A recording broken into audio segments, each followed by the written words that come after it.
So hello friends, इस video में मैं आपको बताने वाला हूँ कि सैम्पलिंग बाइस और सैम्पलिंग नॉइस का क्या कॉन्सेप्ट होता है। ओके, हम देखने वाले हैं सैम्पलिंग नॉइस वर्सेस सैम्पलिंग बाइस। ओके, सो मैं आपको सिंपल टर्म से समझाता हूँ। ओके, सिर्फ आप अभी इस ब्लू पॉइंट्स को देखिए। ओके, ओनली ब्लू पॉइंट्स को देखिएगा, रेड पॉइंट्स को अभी के लिए इग्नोर कीजिए। ओके, सो अगर आपको इसके लिए एक बेस्ट फिट लाइन ढूंढनी है। ओके, बेस्ट फिट लाइन मतलब ऐसी लाइन जो इन सारे पॉइंट से गुजरने का कोशिश करे। ओके, सो वो बेस्ट फिट लाइन क्या होगी गाइस? ओके, मैं इसको ब्लू कलर में ही दिखाता हूँ।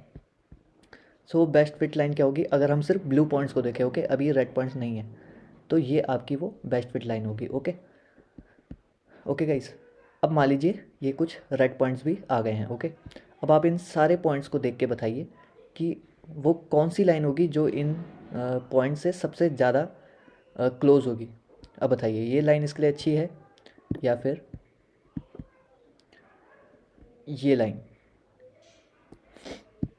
तो आप समझ रहे गाइस, जब आपके पास सिर्फ ब्लू पॉइंट्स थे तो वो बेस्ट फिट लाइन ये थी जो सारे पॉइंट से एकदम क्लोज से गुजर रही थी।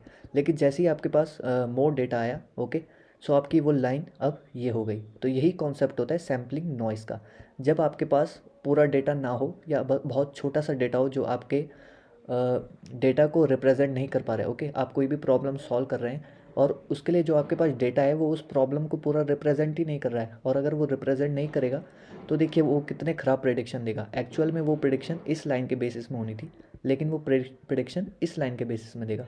तो समझेगा इस डेटा ज़्यादा होना और रिप्रेजेंटिव होना कितना इम्पोर्टेंट है। ज़्यादा ही होने से ये फ़र्क नहीं पड़ता कि मॉडल अच्छा हो जाएगा। ओके, रिप्रेजेंटेटिव भी होना चाहिए। ओके, वो पूरे डेटा को रिप्रेजेंट करना चाहिए, और यही होता है सैम्पलिंग बायस।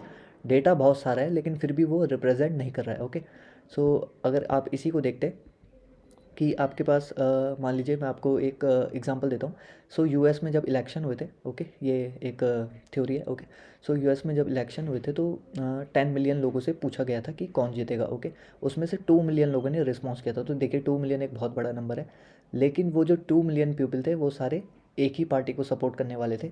तो यही होता है हमारा सैम्पलिंग बायस। ओके, आपने बहुत सारा डेटा कलेक्ट तो किया लेकिन फिर भी वो रिप्रेजेंटेटिव नहीं निकला। ओके, वो जो 2 के 2 मिलियन थे वो एक ही पार्टी को सपोर्ट करने वाले थे। ओके, सो बाकी के 8 मिलियन लोगों ने तो जवाब ही नहीं दिया। ओके, सो यही होता है हमारा concept sampling noise versus sampling bias का।